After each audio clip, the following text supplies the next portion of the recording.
So now let's talk about a couple ways you can ask your partner to run plays in a way that is cool, that isn't pushy, that isn't annoying. And the first is up here. The first is a request for help versus saying something like, hey, do this. Or saying, hey, we're going to run this play, we're going to run this poach. The latter is pushy.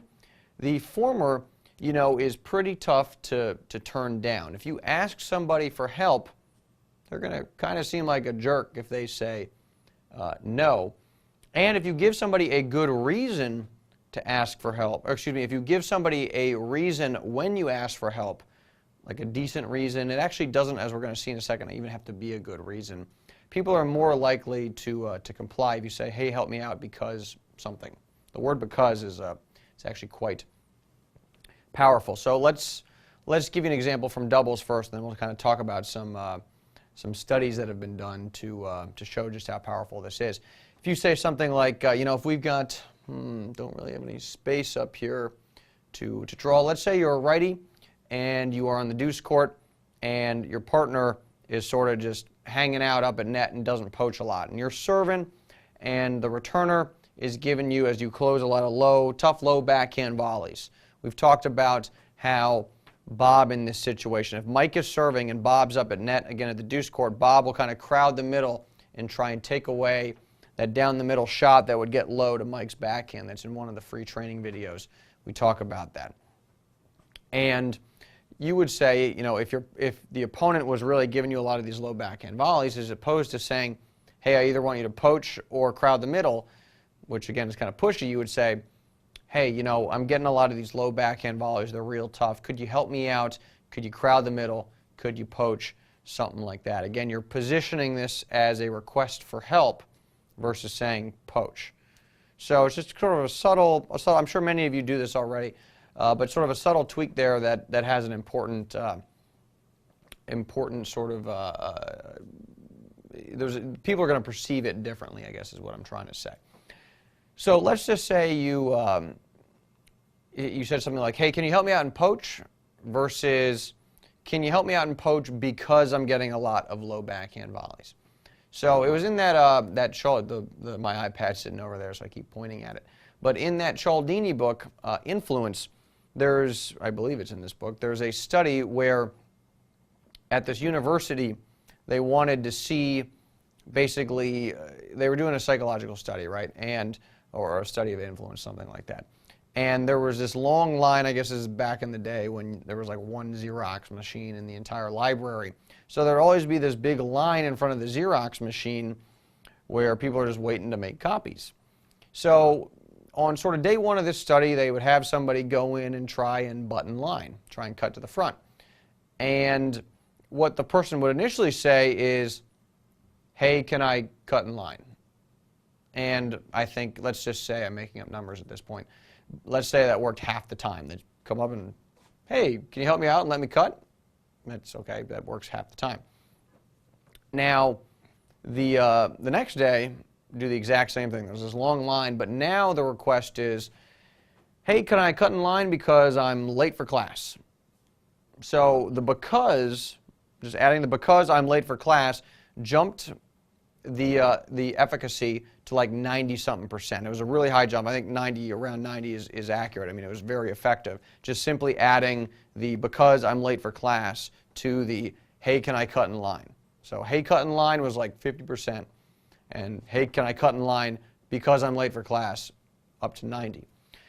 Now these guys, these researchers, wanted to test if you just had some ridiculous claim, how that would work. So on day 3, I don't actually know if this was all in different days or the same day, but it's better for my story.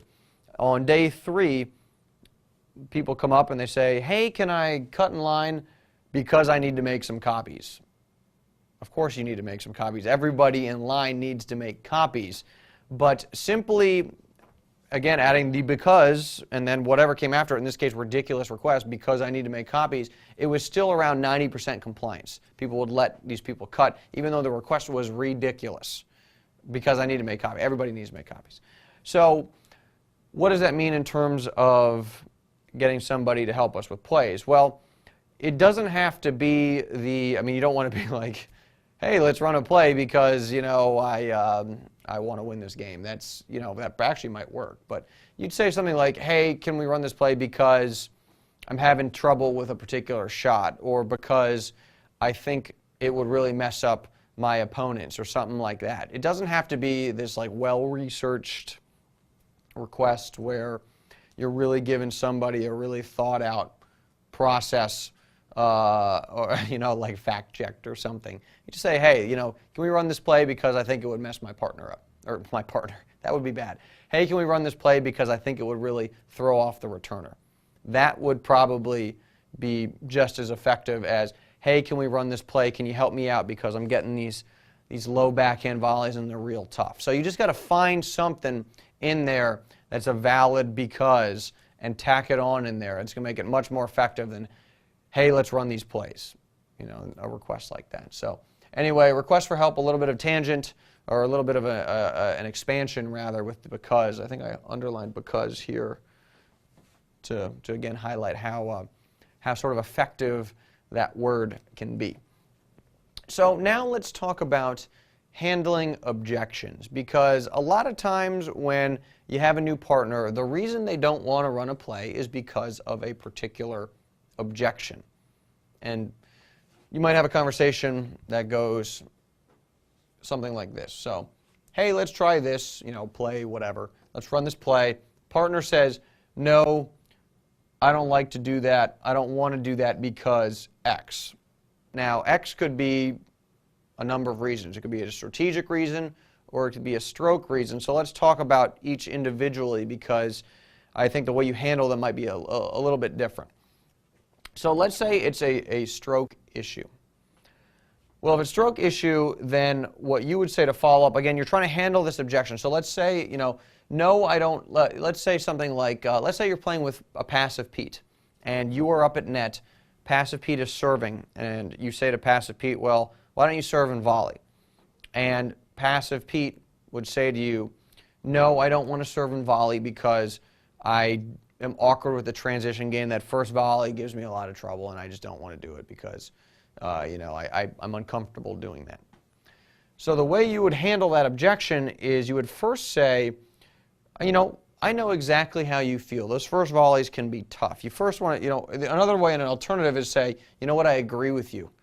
Those first volleys can be really tough. It's always good to be like, I know how you feel, or I agree with you. That kind of goes back to the, I don't know if affinity is the right, I'm like you. I mean, there's the piece like, it's more, if you agree with somebody, they're like, oh, if somebody agrees with you, you end up actually liking them more. It's weird how that works. That's another piece of some study out there. But you just want to say, look, I know how you feel. I get it. It's tough.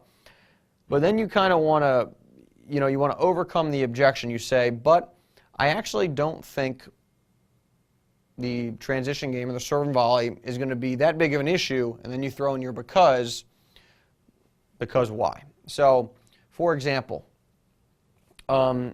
passive Pete says, I don't want to serve and volley. It's not my thing. I'm uncomfortable moving forward. And you would say, you know what, I know how you feel there. The serving volley can be tough. The transition game can be tough when you get those low volleys. But you know what, I actually don't think that's going to be a big problem because, what I noticed is if you serve to this guy's backhand, he's really not hitting very many good returns. So either I'm going to be able to poach, or you're going to have plenty of time to move forward and hit an easy volley, so you're not actually going to be digging too many of these off your feet. Or, the guy's hitting some balls that you can actually let bounce, and you can hit a ground stroke and then transition forward. So hey, how about we try it once or twice and see how it goes?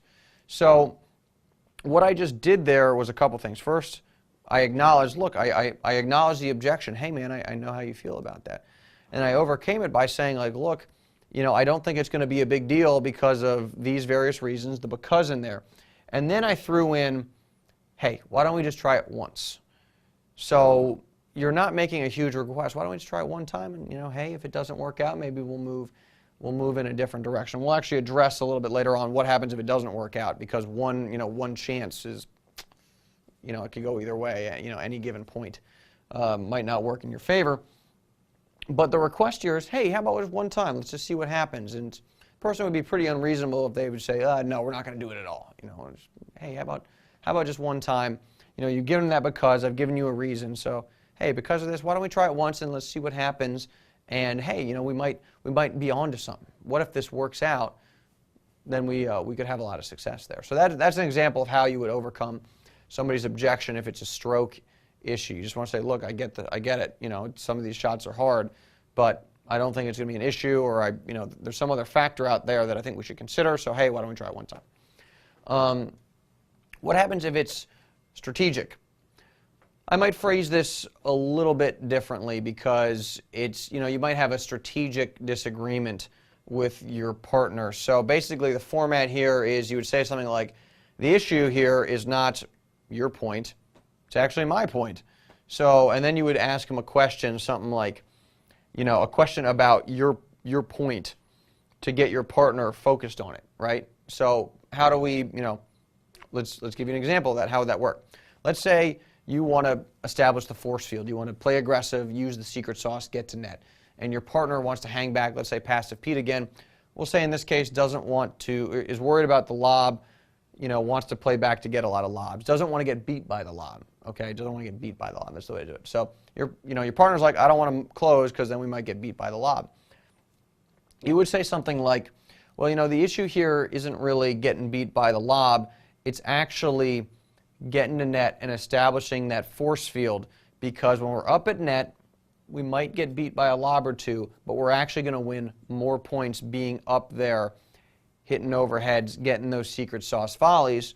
So doesn't it make some sense to come to net and win more points and maybe get beaten by the lob occasionally, but again, we're going to win more points? Doesn't make, I don't know if you'd be like, doesn't that make sense? That's a little aggressive, but you would phrase it something like that, where you would just say, you know what, I don't really think the lob is the big issue. I think the bigger issue is getting to net, establishing that force field. Don't you think it's important to establish the force field, because we're going to win more points, getting easy volleys, hitting some overhead? Sure, we might get beat a couple times but by the lob, but whatever, we're still going to win more points up at net. So something like that, low key. Another example might be the poach. So you're serving and your partner's at net and is saying, well, I don't want to poach, or I don't want to crowd the middle. Let's say crowd the middle. I don't want to crowd the middle because I might get beaten down the alley, right? I'm defending the alley. And you would say something like, well, I don't actually think the alley's a big deal here. I don't think getting beaten down the alley is the biggest issue. I think the main thing here is crowding the middle, because that's where most of the returns are going to go. You're going to be set up for an easier volley than me when I'm coming in and having it to dig it off my shoelaces. So don't you think we should make the highest percentage play and cover the shot the returner is most likely to hit, turn that to our advantage? Maybe we get beat down the alley a couple times, but hey, we're going to win more points by you crowding the middle. Something low-key like that, you just kind of shift the conversation away from their strategic issue towards your strategic issue, and you frame it. The concept's sometimes called reframing. You reframe it from your perspective to get your partner kind of thinking along your lines and coming to your way of thinking and moving away from his strategic issue at this point. So there you go. Two basic ways to, well, let's actually take a step back. You got there's the request for help. Hey, can you help me out here? This is where your partner might not have an objection, but you want to figure out, you're trying to figure out, like, how do we run this play? And you don't want to be like, do this play. You say, hey, can you help me out here? This is going to, mask maybe one of my weaknesses. I think we're going to win a lot of points that way. You certainly can come out and just say, like, hey, I think this is going to be a cool play. Let's do it.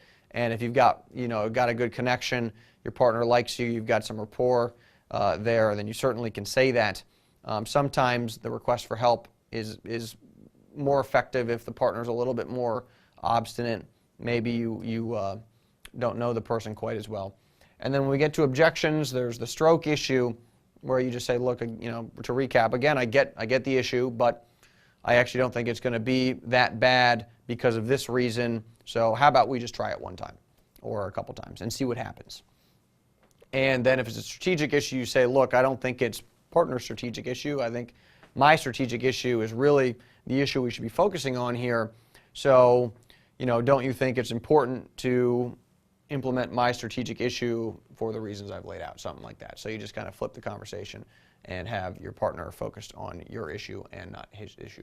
So with that in mind, why don't we move on to kind of handling this this issue here? Like, let's try it once. What happens if it doesn't work? How do we kind of handle that moving forward?